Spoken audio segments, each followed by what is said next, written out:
Әженің насихаты. Қарт әже қаладағы баласының үйіне 3-4 күнге қонаққа келген еді. Күн ауа бастағанда келіні залдағы отырған апасы мен немересіне: "Келіңіздер, тамақ дайын, суытпай ішіп алыңыздар" дейді. Бала әжесінің әлі отырғанын байқап: "Әжетайым, жүріңіз, тамақ ішейік" дейді. Әжесі ренішті халде: "Үйдің еркегі келмей тұрып дастарханға отыру дұрыс емес. Қазір әкең келсін, бірге отырып ішеміз" дейді. Келіні: "Апа, ол бұрыннан қалған әдет. Қазір қарны ашқан адам дастарханға отырып тамағын жей береді" дейді. Әжесі: "Қызым, адамдардың әдебі ар-намысы болатындай, үйдегілердің де әдеп тәртібі болады" дейді. Бұл сөз өзіне ерсі көрінген немересі мырс күліп: "Әжетайым, үйлердің әдебі қандай болады екен? Бізге айтып берсеңізші онда" дейді. Әжесі сөзді бастайды: "Біз кішкентай кезімізде аналарымыздан бұрын әкелеріміздің қасында әдепті болуды үйренетін едік. Үйде әкеміз, анамыз бар кезде аяғымызды созып отырмайтын едік. Және үлкендер сөйлеп жатқанда бізге сөз кезек берілмейінше сөзге араласпайтын едік. Үлкендер үйге кірген кезде дереу орнымыздан тұрып, оларға орын беретін едік.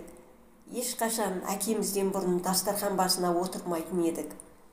Әкеміз келіп тамақты бисмиллахпен бастап, "Қане, тамақтан алыңдар" деген кезде ғана бастайтын едік. Астан кейін дастархан дұғасын кезектесіп оқитынбыз. Ешбір тамақ отбасымен бірге отырып жегендей болмайды. Бүкіл осы нәрселер дастарханның әдебі болып саналады балам" дейді. Немересі: "Әжетай, осыншама қысымнан стресске түспейтін бе едіңіздер" деп сұрайды. Әжесі: "Жоқ, бұл қысым емес. Бұл бір-бірімізге деген сый-құрмет болғандықтан өзара сүйіспеншілігіміз қуатты болатын. Бір-бірімізге деген махаббат болғандықтан бұдан ешкім стресске түспейді. Тағамдар дәмді, ұйқылар тынық болатын. Сенесің бе? Мен алғаш рет стресс сөзін осы жерде естідім. Біздің ауылымызда ақыл есінен айырылған бір кісі бар еді. Барлығы оны жынды дейтін. Тіпті ол өмірінен бақытты еді. Оның өміріне ризалығы соншалық, айтып түсіндіре алмаймын. Кешке дейін көшеде балалармен ойнайтын. Қарны ашқан кезде кез келген үйдің есігін қағып: "Менің қарным ашты, жейтін нәрсе беріңдерші" дейтін. Қай үйге кірсе де қолы бос шықпайтын. Шашы өсіп кеткенде бір шаштараз шашын алып, моншашы жуындырып қоятын. Жұма күндері қолынан ұстап, намазға да ертіп апаратын. Яғни ешкім оны шеттемейтін. Қазір болса еш нәрсеге құрмет көрсетілмейді. Қараңдар, бұл қалада тіпті үйлерге де құрмет көрсетілмейді. Кеш батқанда ешкім үйлерінің перделерін жаппайды. Үйлерінің іші көрініп тұрғаннан ешкім ұялмайды. Ал біз қараңғы түспей тұрып-ақ қалың перделерімізбен жауып, содан соң үйдің жарығын қосатын едік. Киім ауыстырар кезде тіпті перделер жабық болса да, ұяттылығымыздан жарықты сөндіріп, жерге отырып ауыстыратын едік. Сырттан қарағанда көлеңкеміздің көрінетінін ойласақ, жүзімізден от шығардай қызарып кетер едік" дейді. Сол мезетте келіні орнынан тұрып залдың пердесін жабады. Әжесі: "Үйдің әдебі пердесінің жабылып-жабылмағанынан белгілі болады" дейді. Аталарымыз: "Үйлер биік-биік дуалдармен қоршалған болса да, жуылған іш киімдерін аулаға іліп қоюға үйіндегі адамдардан ұялатынбыз. Ешкім ауланың ортасына іш киімдерін жайып қоймайтын. Бір күні әлі жас кезімде іш киімімді ең бірінші жіпке іліп қойыппын. Кейін анам келіп: "Ей қызым, бүгін әкең аулаға шығып, сенің жайылып тұрған іш киіміңді көргенде ұялғанынан жерге кіріп кете жаздадым. Бұдан былай іш киімдеріңді бірінші жіпке ілме. Ең соңғыдағы жіпке іліп, үстінен жұқа матамен жауып қой. Астындағы киімің көрінбесін.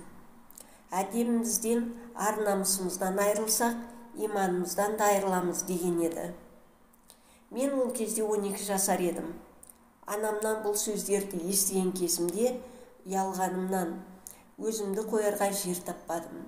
Қазір ондай әдеп қалмаған сыңайлы.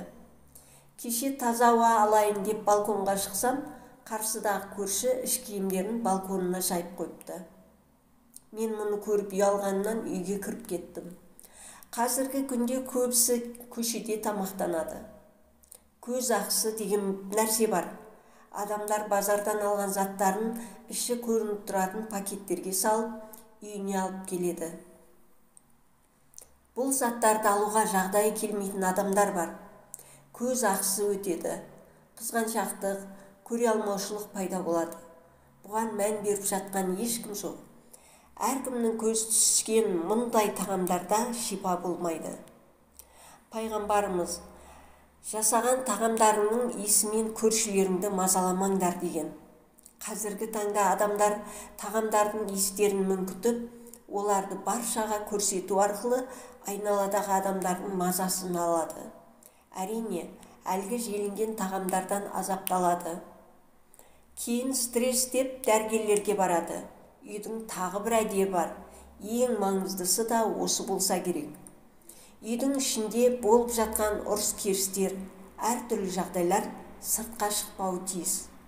Бұл да үйдің әдептерінен бірі болып саналады. Сондықтан бұрын келеңсіздіктер үйдің ішінде оңай шешілетін еді. Онсыз да сүйікті пайғамбарымыз әсіресе ерлі-зайыптылардың арасында болатын ұрыс-керістерді сыртқа жаюдың үлкен күнә екендігін қаншама рет айтқан. Солай емес пе Айсұлу деп келініне қарайды. Келіні ұялғанынан «Я анашым» деп жауап береді. Немересі: «Әжетайым, қазір Facebook, Instagram деген нәрсе шыққан. Адамдар барған кафелерінде жеген тағамдарын суретке түсіріп, мыңдаған достарына көрсетеді» дейді. Әжесі: «Не деген сұмдық, адам жеген тағамдарын көрсете ме?» Немересі: «Әжетайым, сосын әрбір әрекеттерін суретке түсіреді. Қыдырған жерлерін, жеген тағамдарын, ішкен сусындарын, сатып алған киім-кешектерін де суретке түсіріп, достарымен бөліседі» дейді. Әжесі: «Балам, не айтып тұрсың? Қиямет қайым басталды десеңші», деп көз жастарын сүртіп, сөзін жалғастырды. «Біз күйеуіміздің жанында жүруге ұялатын едік. Қаншама жесір қалған әйелдер, тұрмыс құра алмаған қыздар бар. Олардың көңіл жараларына тұз баспайық деп, ерімізден бір қадам артта жүретін едік. Қазір ұрыс-керісте, жақсы көруде адамдардың көз алдында болуда. Әрине, құпиялық қалмаған соң адалдық та қалмайды. Үйдің берекесі үлкендерге құрмет көрсетуде. Үйдің әдебі жабылған перделерде. Махаббаттың әдебі жасырын болуда. Көздің әдебі көздің қабақтарында. Дененің әдебі оранған, киінген болуында.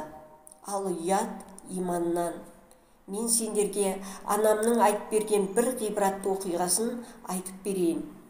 Негізінде бұл бір хадис құдси.